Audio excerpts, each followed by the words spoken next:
Welcome everyone to Liposarcoma Uncovered, Insights from 11,000 Patients in the NETSARC Registry. Thank you for joining us today. During this webinar, all participants will be in listen-only mode. You'll have the opportunity to submit questions through the Q&A feature. As time permits, we'll address questions following the presentation. Please be sure to post your questions in the Q&A section of Zoom, not in the chat. Also note, this information shared in today's webinar is for educational purposes and should not replace guidance from your own physician or healthcare team. My name is Tara Ruggiero. I'm the program coordinator for the Liposarcoma Support Network, a program of the LifeRaft Group. We're thrilled to have with us today Professor Blay, a leading expert in sarcoma research and clinical care, an oncologist and professor of medicine based at the Center of Lyon Barrard, Lyon in France.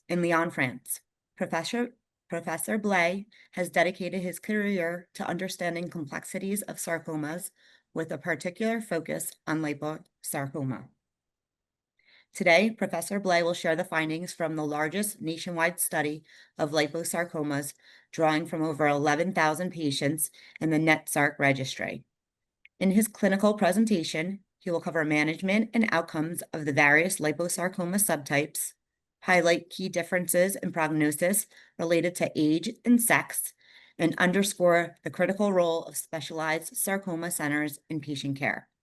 We are honored to have Professor Blay with us here today and grateful for his time and expertise. Without further delay, please join me in welcoming Professor Blay. Thank you very much. Thank you very much for the introduction. It's really a big pleasure to be with you today, and thank you very much for the invitation. It's really touching. And I will be indeed showing you some results. And actually, I would like to divide my presentation in two parts. Maybe starting with the first one on what is NETSARC, because this is a structure which has been built in France over the years, which is a structure which is supported by the French National Cancer Institute and which has some specificities. And I think it's important to share with you how it is organized and how it works, because this is what enabled the creation of what I'm going to speak today, which is the results of the analysis of the NETSARC dataset for liposarcoma that we recently reported. And for this, I will try to bring in some perspective on what we are going to do for the immediate future for the best use of this dataset. Let me check if I can change my slide. I can. These are my declaration of interest. I must confess that I am a medical oncologist. I'm working in clinical development of many drugs. I'm working mostly on sarcoma, almost exclusively, and also on new drug development. But I am also the director of the hospital where I work, which is a comprehensive cancer center in Lyon. And this is why I have so many conflicts of interest, because I sign everything related to the pharma industry for my hospital. This is my responsibility. I want to start with something which is very important. While we all acknowledge that sarcoma are rare diseases, trying to get all sarcoma into a single data set to get information on how to best identify the best treatment for the patient is a collective work. And there are many names on this slide, actually over 300 names of the people who made the job that I'm going to present to you. This is very much a collective work. It has been organized under this network, which is called NETSARC, which is a network of reference center. But this is something which is really a collective work of 26 centers, which are covering the nation, the metropolitan nation, and also the islands, and which has the aim of improving and to demonstrate improvement on the management of patients with rare cancers, which are sarcomas. There are other networks on rare cancers in this country, but this one is probably one of the networks which has been working for the longest period of time. It started actually before the French NCI support, and therefore a lot of people, and you can see people from with medical oncology specialists, surgeons, pathologists, molecular biologists, radiotherapists, pediatricians, and a variety of multidisciplinarities, which is very important to obtain what we have obtained in the last 15 years of work to build this network. I'm going to start with a general statement, but which is very important. Sarcoma, these are complex and very heterogeneous mesenchymal neoplasm. They are rare, with a definition of rare which is less than 6 per 100,000 per year, which is generally admitted a definition of rare for diseases. But this is something where, without any doubt, we are facing an heterogeneity which is at this level relatively unheard of, because we are speaking of over 150 different histotypes for in the latest WHO pathological classification. So most of these sarcoma, as we are going to see in the forthcoming slides, have actually an incidence which is much, much lower than 6 per 100,000 per year. Some of the sarcoma that we have in this data set, including rare liposarcoma, have an incidence of less than 1 per million per year, or sometimes even less than 1 per 10 million per year. So these make this disease extremely rare and extremely heterogeneous.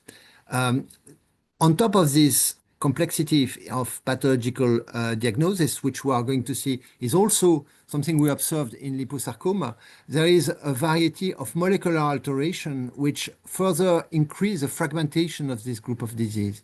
And this is something which is quite important to know, because not only this influence the classification, the nosological classification, the classification of disease as we know it, but this is also something which can guide the treatment for some disease type.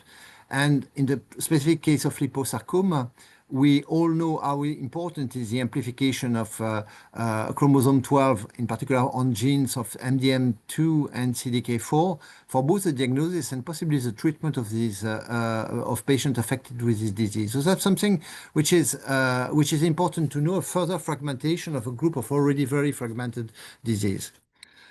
It's not only that, it's also a fragmentation at the level of clinical presentation.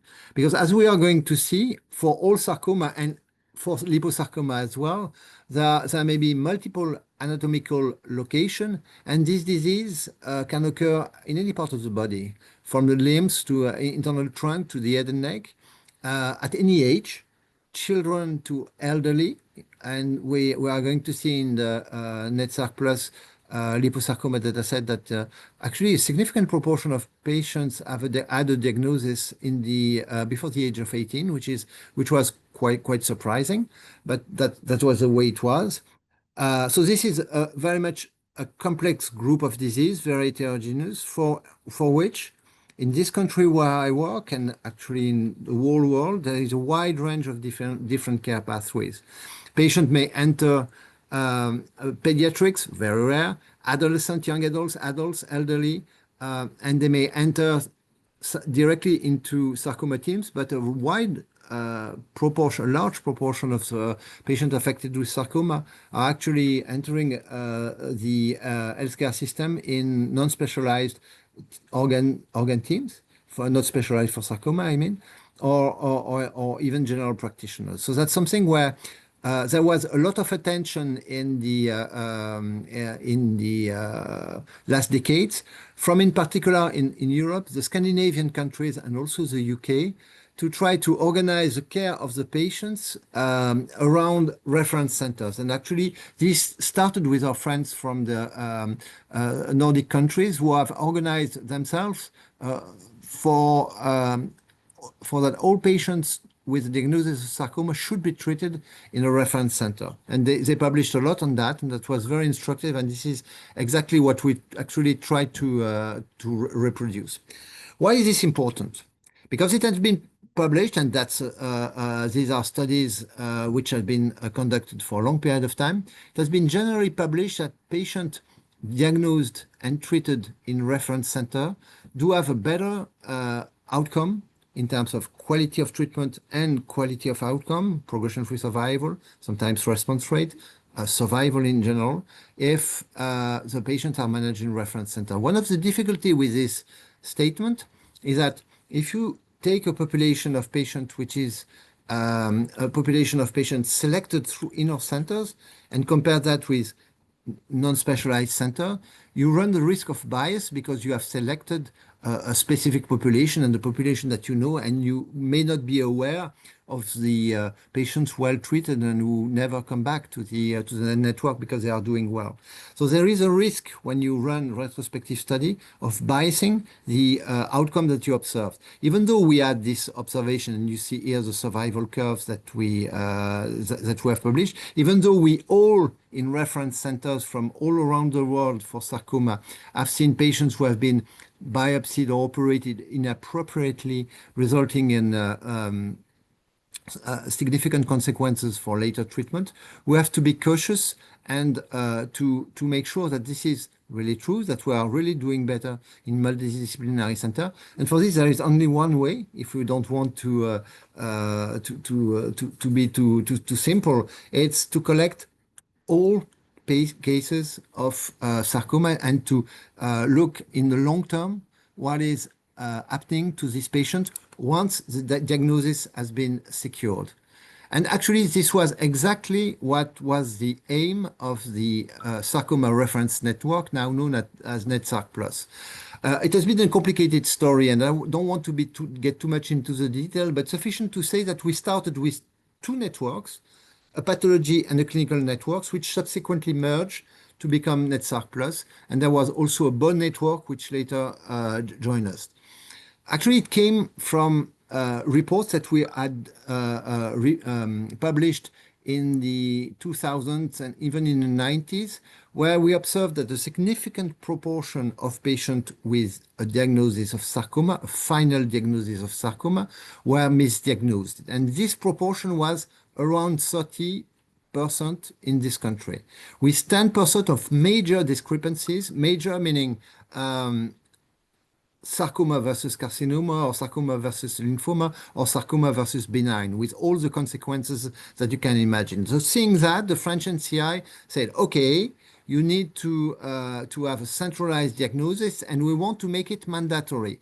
There will be no diagnosis of sarcoma conducted in this country without referral to a pathology center, which means that if a suspected sarcoma, a suspected diagnosis of sarcoma was made in any place, in any pathology department or unit or laboratory around the country, they had to send the sample to the reference centers in order for the reference centers to validate. And this was most of the time validate, but in about 30% of the case. And by the way, this number remains stable as we speak today in terms of changes of diagnosis. In about 30% of the cases, the diagnosis was changed. And because of that, we insisted on, and we had a very good collaboration with pathologists, we insisted on the fact that even if it was a suspicion of sarcoma or even a benign, not well classified mesenchymal tumor, they should be referred. So with this referral system, which is put in place and which is mandatory, we have been able to collect the information on all sarcoma on the French territory since 2010. It started slowly, as you are going to see, but it's something where we progressively increased. And from 2013, probably, we are stable in terms of incidence, which make us think that we are probably quite exhaustive, hence the number that I'm going to show to you in a few minutes for the incidence of these tumor types. So 3 types of situation. The diagnosis is fully confirmed, perfect, everything goes well. We change the diagnosis from a diagnosis of certain sarcoma type or grade to another one. And sometimes it's also, we also have circumstances where the primary care of the primary pathologist refers the sample to the reference centers because he or she knows that this is something which is a sarcoma but cannot classify. So we have this type of relationship, which is both mandatory referring and also request for expertise, which is done spontaneously by the pathologist. So we had from the beginning all diagnosis on the French territory, and this is important actually for the treatment Because in France, there is a system that when you have a malignant disease, the social security immediately gives you full reimbursement for every treatment which is approved in France. So it was very important, and this is why it has been successful. It was very important to have an accurate diagnosis. This enables us to have the file and the information, and therefore to refer it to the multidisciplinary tumor board, which are located in the same site, and which enable us to propose to the patient a standard treatment at the moment where we would see it. So we have the pathology review process, and we have, through this pathology review process, the identification of the patient who are going to be presented to the multidisciplinary tumor board. This is a map of France on the right, on the left-hand panel. And you see here not the referral of patients, but the referral of samples, which move from one place to another. This is covering basically France, including in remote territories where, and the samples are sent to the pathology center. And with this, progressively, and this is in French on the right-hand panel, but this is for the made for the patient, we explain how it works and how we collect the information and why we collect the information, which is now, as at the time where the slide was made, available on the registry, which is gathering 144,000 patients since 2010. So not all are sarcoma. These are also tumor of intermediate malignancies, and some are benign connective tissue tumors and misdiagnosis, but the majority are truly sarcoma. So this sarcoma registry is available on this website that you are seeing here, which gathered actually over time not only the pathology information, but also the information on the clinics, the clinical presentation of the patient, and also information on patient initial treatment.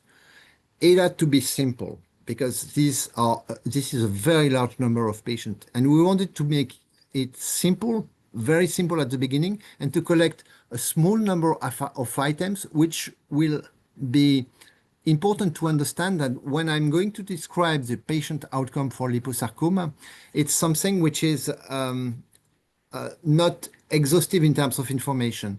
We do not have, for instance, information on adjuvant treatment or radiotherapy treatment for most of the cases. The majority of patients do not have this information in this data set. But when we know where are the patients, it's possible to come back to the hospital who has been including this patient and to collect this information and to be able, therefore, to explore a question which could be what is the impact of systemic treatment in first line for well-differentiated liposarcoma. Let's have a look of the French situation.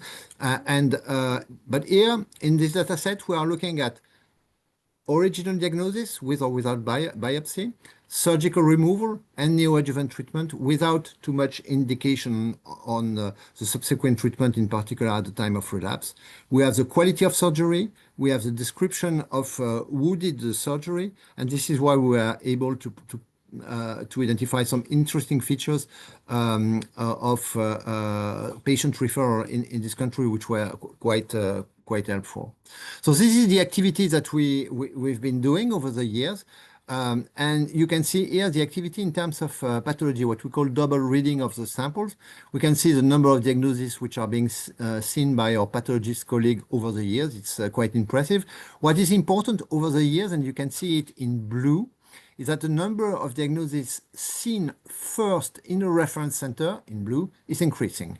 We are far from being exhaustive in that the diagnoses are also quite often made outside reference center, but the proportion is increasing, and this is what we wanted to achieve with this program, to progressively be able to take all the aspect of diagnosis and treatment from the beginning in reference center. So online, you can see in France a list of, in any pathology report, the existence of the network, where are the addresses which can be found. For instance, a patient in the center of France who receives, or a doctor receives the pathology report, and it says, nearby you have this reference center which can help you to get information on how to propose the best treatment to the patient. And as you understand, I said propose. It is not as it has been organized in the Nordic country, it is not yet mandatory referral to reference center. It's something where the primary care center may or may not refer to the reference center. Most of the time they do, as we are going to see, and it's improving, but we are far from being exhaustive here, also because sometimes the diagnosis is made on what is called whoops operation. You cannot see this slide, but with the system that was in place, it's interesting to have an exhaustive here. You can see that this is really very much a fragmented and complex world, and that we have a lot of sarcoma on which this is a color code, on which there has not been a single clinical study conducted on a specific histotype. Light blue, dark blue, green means phase 2, randomized phase 2, phase 3.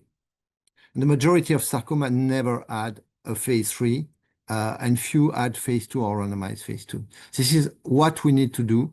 Hopefully, liposarcoma are among the most common sarcoma, and some randomized clinical studies were conducted in liposarcoma, as you perfectly know, but the majority of sarcoma, it's not the case. And you see here, by the way, that we are able to capture the incidence, the observed incidence. We are not sure that this is exhaustive. We can never be sure that this is exhaustive. The incidence of sarcoma in France, which is 9.5 per 100 per million. Sorry, 95. There's a mistake here. It's 95 per million per year, which is above the 6 per 100,000 per year, which is used to define rare cancer. But in this case, of course, it's 150 different histotypes.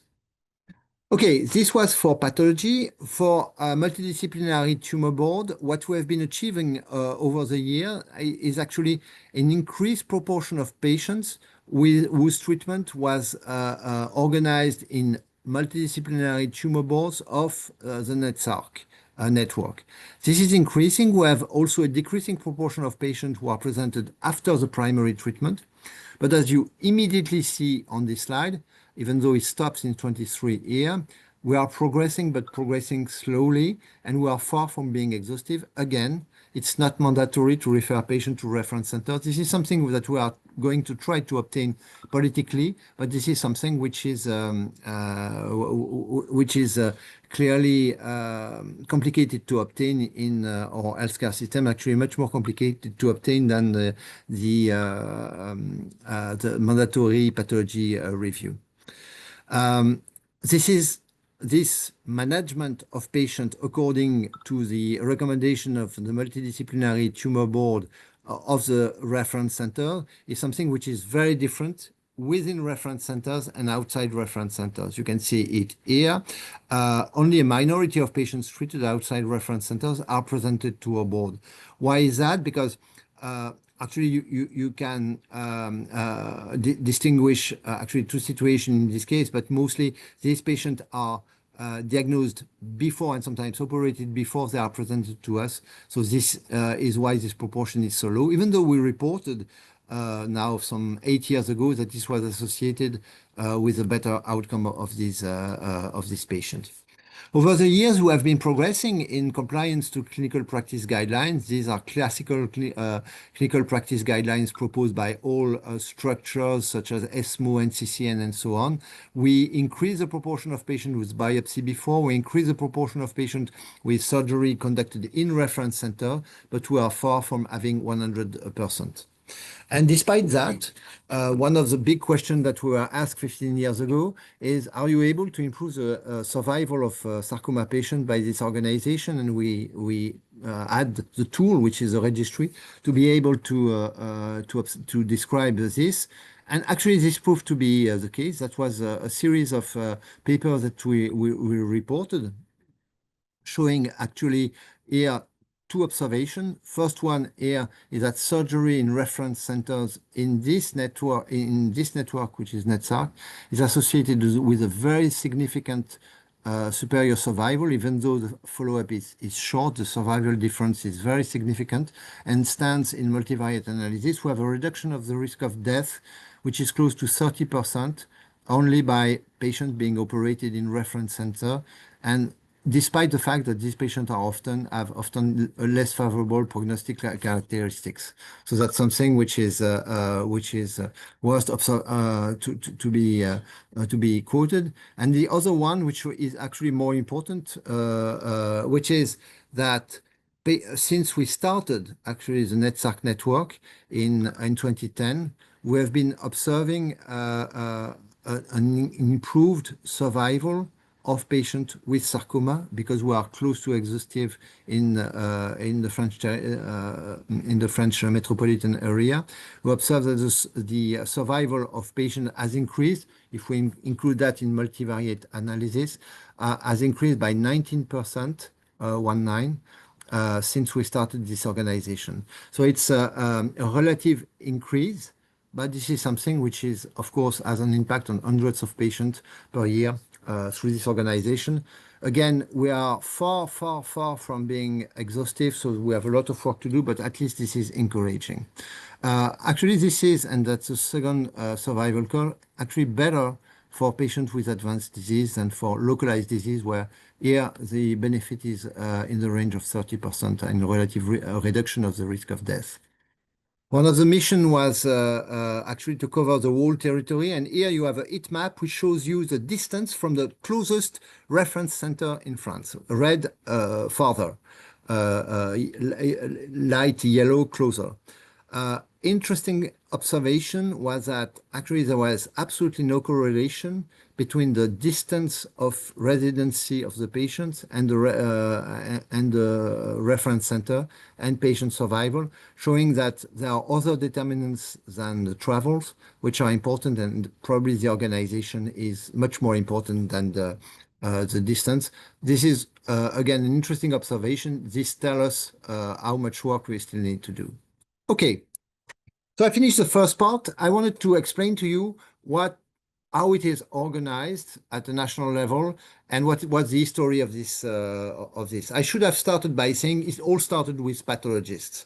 Our friends pathologists organized the network, and we jumped in subsequently as physicians to jump on what the work they had done, and in order for us to be able to provide the best guidance to the patient because we knew what the patients were. From this data set and the registry, and you have seen the numbers, which are close to 100,000 of patients within the registry, we started since 3 or 4 years to have a systematic publication of all rare and less rare subtypes to inform on the natural history and the description of the outcome in an exhaustive patient population. We think that exhaustive is here the important word, not only because of numbers, because it avoids to have biases of description of the patient who reach our center. We publish articles on the patient who have been treated in our center, which is perfect. But there we have seen that this is not all patients joining our centers. The general outcome of this patient needs to be described, and we have seen in one of the first slides that sarcoma remain in general a difficult to treat disease with a risk of death which is still much more important in common tumors. This is what we wanted to explore in this data set. So we started with a series of rare and less rare, and now I'm going to present you the recent publication on the series of 11,000 liposarcoma that we collected since the start of the NETSARC Plus registry. I think this slide is a descriptive slide, but it is, I think, quite important. It's a description of the numbers and the clinical presentation and several characteristics. First, you can see that there were, at the time of the analysis, nine different subgroups of liposarcoma, namely dedifferentiated liposarcoma, atypical lipomatous tumor and well-differentiated liposarcoma, myxoid and high-grade myxoid liposarcoma, pleomorphic, mixed type liposarcoma, mixed pleomorphic liposarcoma, non-classified liposarcoma. So when we published that, actually the reviewers were quite critical for two things.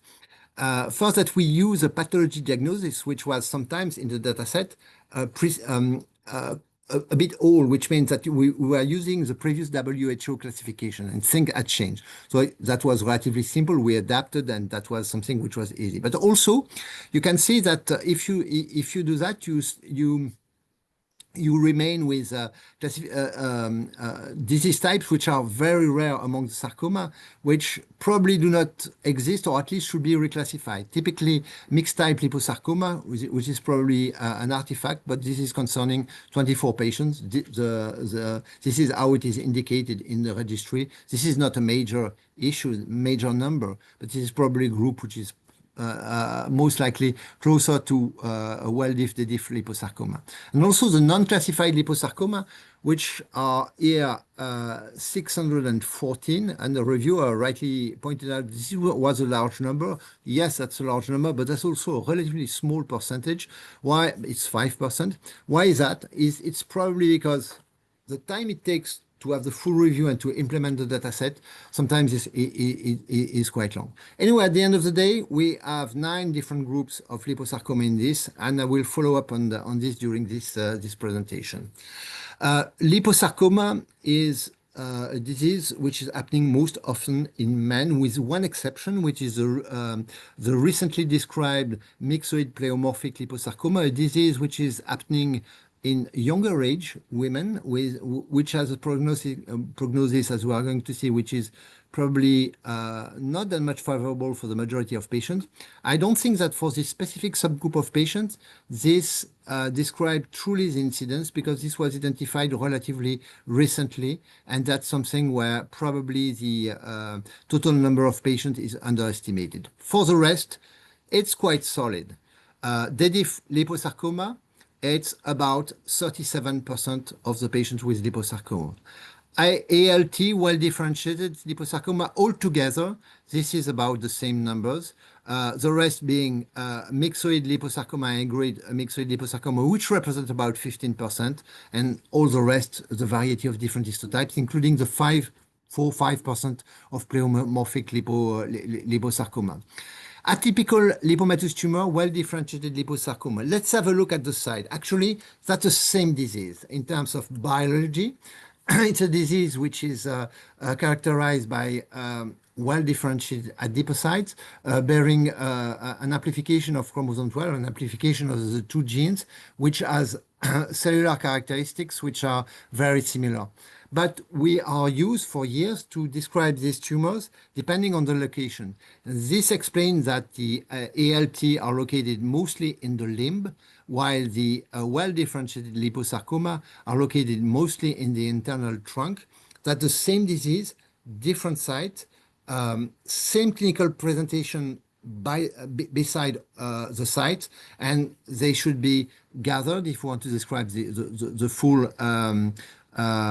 full landscape of this disease. The classification, the site classification is really made by the clinician in this case. But we see also that speaking of liposarcoma, we are speaking of disease which have a very different clinical presentation. Typically, myxoid and high-grade myxoid liposarcoma, which are located mostly in the limb. Pleomorphic liposarcoma, which has a disease distribution, which is that of pleomorphic sarcoma in general, whether or not they have liposarcoma features. So clinical presentation, which are quite different. How were they managed? And actually, the first thing that we look at the management is whether there was a biopsy before, or and whether the patient were treated in a sarcoma center. And you see here the distribution, and something very unexpected, I must say, was observed, is that the quality of management, which means biopsy before and surgery in reference centers, was varied considerably according to the histological subtypes. And this is very surprising. This is very surprising, but probably can be explained. For instance, dedifferentiated liposarcoma, you see that the proportion who had biopsy before is really inferior to other sarcoma histotypes, and they are less often treated in sarcoma center. Why is that? One can only speculate, but the clinical presentation of dediff liposarcoma is, as for pleomorphic liposarcoma, by the way, because this is something we are also observing with pleomorphic liposarcoma, is that of a rapidly growing tumor. And because the diagnosis is obtained on the primary care site, we suspect that this is a population of patients which is operated rapidly by the primary team because of the speed of progression of the disease, and not referred to a sarcoma center because they feel that there is a kind of emergency. And this is too bad because, as we all know, and as we are going to see in the coming slides, the outcome, the survival of this patient population is, of course, the worst among that of liposarcoma in general.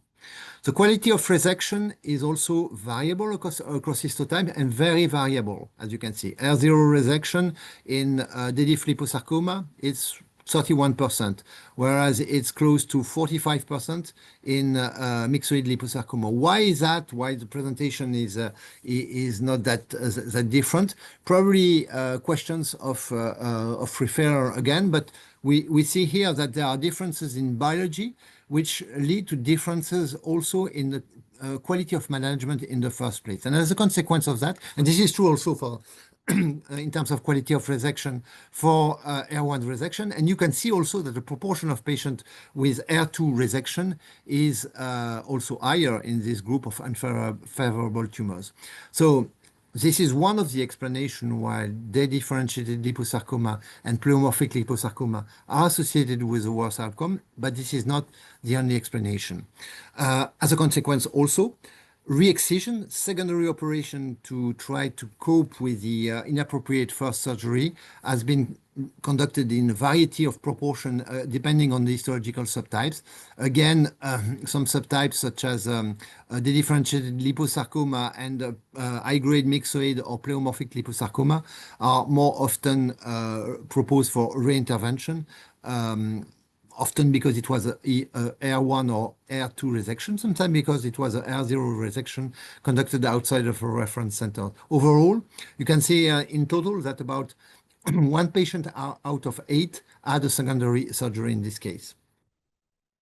This slide shows you the outcome of patients in general in all the French territory. But when we split that according, and this is in the supplementary data of the paper, when you split that in NETSARC centers versus outside NETSARC centers, the difference is extremely important. You can see here that the proportion of patients without biopsy outside the reference centers is close to 50%, 1 out of 2, whereas it is close to 15% in sarcoma centers. So more biopsy outside, very, very significantly different. The quality of surgery is very, very significantly different in favor of the reference center, even though, again, this is a population of patients with less favorable characteristics. And finally, the proportion of patients with reintervention is also smaller, lower in NETSARC center. So that's something which is important for the management of the healthcare systems in France, and we are trying to push, because of this, to have all patients sent to our reference centers. But this data set also in France showed us some interesting observations that were not reported before, actually. And you can see it quite simply on this histogram, which shows you the distribution per decades of the incidence of liposarcoma in men, green, and in women for well-differentiated, dedifferentiated, atypical lipomatous tumors. And you can see here that there are interesting and not known differences in terms of incidence. Basically, liposarcoma, in particular liposarcoma, dedifferentiated liposarcoma, is a disease which is happening after 50 years. But we can see that after 50, the proportion of male is very superior in dedifferentiated liposarcoma as compared to that observed in women, while it is very similar for well-differentiated liposarcoma and atypical lipomatous tumor. So there is something which is happening, which is related to the gender and the age at which the tumor is occurring, which was not previously reported. And what is interesting and what cannot be seen on this slide is that for the few liposarcoma which were observed also before the age of 18, the proportion of aggressive tumor and the proportion distribution between male and female was similar to that observed in the elderly population. So this points to a possible role of, namely, androgen, maybe estrogen, in the biology of this disease, which needs to be further investigated. And the same is true for another group of liposarcoma, which is myxoid and high-grade myxoid liposarcoma. This is not true for pleomorphic liposarcoma. But again, for myxoid liposarcoma, we observe that the incidence of myxoid liposarcoma varies over time and is more important in a male beyond 50 as compared to what is observed in women, as if there was an impact of sex hormone at different ages, which was observed. And this is something which needs to be remembered, because there are actually all publications showing that liposarcoma cells, in particular well-diff, dediff, express high levels of estrogen, progesterone, and also androgen receptors. So maybe a clue to investigate the outcome of this patient and to investigate therapeutics involving hormonal treatment for these patients. We have a large data set. We have follow-up which is not extremely long. That's one of the weaknesses of the database, but we are able to describe something which is interesting to observe at the level of, at a national level, again, exhaustive. Dedifferentiated liposarcoma are the worst histological subtypes among the liposarcomas. The survival is not good, and a large proportion, too large proportion of patients will progress and die in the years following the diagnosis. We see here overall survival. This is also true to a lesser extent for local relapse-free survival. This is certainly true for metastatic relapse-free survival.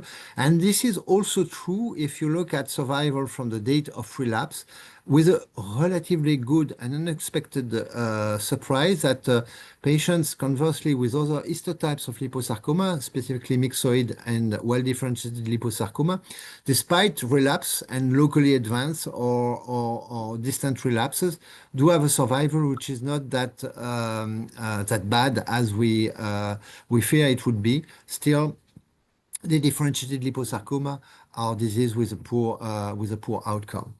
Looking at the outcome of patients, we were able to conduct a multidisciplinary, multivariate analysis, looking at the predictive factor for overall survival, for local relapse-free and distant relapse-free survival, focusing on this slide on overall survival, and looking specifically at the subgroup of the differentiated liposarcoma. Several messages which will not be very much a surprise: the site, the age, the presence of metastasis at diagnosis, the size of the tumor, and the site of the tumor, in particular retroperitoneal site, were associated with worse prognosis. But although age as a continuous variable was associated with a poor prognosis, the older you are, the worse is the prognosis. Women aged above 50 had significantly independent favorable prognosis as compared to all other age groups. So there is really something which is happening at the time where menopause or at least sex hormones are changing in women, and this is affecting not only the outcome of patients and the incidence of the disease in this age population, but also the outcome of patients and the overall survival. And this is specific for the differentiated liposarcoma. This is not observed for all other histological subtypes of sarcoma, of liposarcoma, even though for all other histotypes, women and female sex was associated with a better prognosis, independent better prognosis, and this is something which is, by the way, observed in a variety of different sarcoma histotypes. Interestingly, when we look at the overall survival in multivariate analysis in patients with who had progressed, the same was observed, which is that women aged above 50 do have a significantly better prognosis, while age by itself is associated with a detrimental prognostic value. So there is really something which is happening favorably for women aged above 50 for liposarcoma survival, both in localized phase and in advanced phase.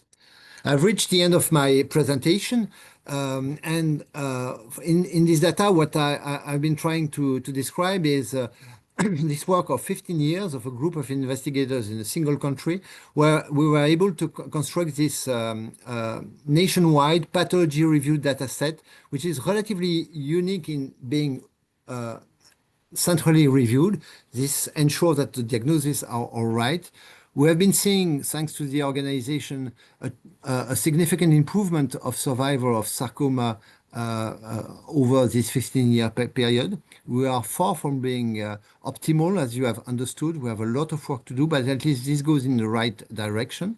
With this work, we are able to observe the epidemiological differences and actually differences which had not been reported in terms of gender and the impact of age on patient incidence, on liposarcoma incidence and patient outcome.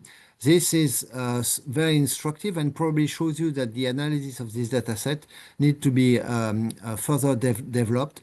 This data set is ready for further investigations, which from other investigators who would like to dive in and explore specific questions.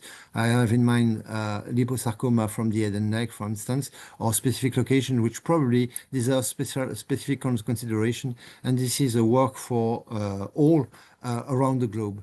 And my final comment, and you will not be surprised, managing patients in reference centers is the best way to improve survival. So let's try to organize ourselves to do that. Thank you very much for your attention, and I will be happy to take questions. Thank you very much for your presentation. We appreciated it. We did receive a few questions, and we'll go through those, and if you can answer them as time allows, we'd appreciate it. Our first question: for patients with well-differentiated liposarcoma in the extremities or gluteal region, we often hear about the difference between wide margins and surgical margins. If a tumor is removed with a capsule around most of it, but additional surrounding tissue is only taken where the capsule is missing, how is that typically classified? Well, this is really a discussion a conclusion which is made by the discussion between the surgeon and the pathologist. If there is a fascia which is observed between the tumor and the surgical margin of the resection, this may be considered as the R0 resection. Now, if the tumor is reaching the border of the resection specimen, we usually consider it as a R1 resection, which is sometimes actually, you've seen the proportion, something which can be organized this way in reference center. What I mean is that our surgeons are calling that programmed R1 resection. They know that they will not be able to do R0 resection because the anatomy doesn't make it feasible. But when a program R1 resection is organized and performed in a reference center, actually the outcome of the patient seems to be not very different from that of R0 resection. That's something which is actually very important. Now, having said that, in general, R1 resection, as you know, are associated with a slightly increased risk of relapse, but it's not. It's far from being 100%. The bad thing is R2 resection. Okay, thank you. More broadly, could you help us understand how margin status is assessed in liposarcoma and what factors beyond margins alone contribute to recurrence risk? The grade. The grade is a major parameter. The site of the disease, obviously, our colleagues operating retroperitoneal sarcoma keep telling us that most of the time they are doing R1 resection. By the way, the only randomized study which tested radiotherapy to try to reduce the risk of relapse was negative as you know, the STRA study, but with a signal of superiority for well-differentiated liposarcoma. So that's something to have in mind. I don't think that's data which is necessarily need to be used in routine setting, but at least is encouraging. So grade, age, site, gender, as we have seen, are all associated with a different risk of relapse. And I would say a magnitude of increased risk, which is very similar in these different prognostic factors. Okay, thank you. The NETSARC data has shown differences in patient outcomes depending on where they received care. What have you learned about how specialized sarcoma centers influence survival, recurrence, or quality of life in liposarcoma? That's so. I would to answer fairly this question. This is very much depending on the healthcare system. Let's start with those who started that. The Nordic countries established reference centers, and referral from the beginning, as soon as the diagnosis is suspected, is mandatory. They never truly compared outside and inside because they are all treating patient inside. So they only reported historically they did better when referring. UK colleagues did the same. The data set that I presented is the only data set which actually still has a two system in place, which is sending a patient to a reference center or patients who are lucky enough to reach a reference center upfront as compared to patients treated outside. Conclusion is quite clear in saying that, okay, reference centers, compliance to clinical practice guidelines, quality of care, survival is better. Very clear in our healthcare system. Now, having said that, it's very difficult to define in our system what is a reference center. For instance, we need specialized surgeon, medical oncologist, pathologist, etc. But we fail to identify a threshold limit for a number of patients, and that's very surprising for me. It seems to be, at least in the system which I've been describing in the last 45 minutes, it seems to be more the commitment of the multidisciplinary tumor board than the number. Some reference centers in the 26 that I mentioned are seeing 100 patients per year, which is big but not gigantic. Or the three largest are seeing more than 1,000 patients per year. And there are no differences in patient outcome in these different types of centers. So it's probably more the organization and the commitment of the teams dedicated to sarcoma, which is important. Again, I'm cautious within the healthcare systems which I'm describing. Do you have recommendations for institutes doing functional precision medicine for sarcoma? Work in networks in your region. Be sure that in the region, all patients or all centers who treat sarcoma refer patients to your institution because you will be the only one having clinical studies dedicated to precision medicine. That's, I think, working in networking here is crucial. You know, when we were actually reviewing the retroperitoneal sarcoma management in NETSARC, we counted the number of patients operated in each center. And outside the NETSARC centers, most of the centers had seen one patient over the whole period. That is the current landscape. My mother actually was a general practitioner. When I said to her, well, I'm going to work on sarcoma, she said, you're not going to work a lot. I've seen one in my whole career. And she was right. Thank you.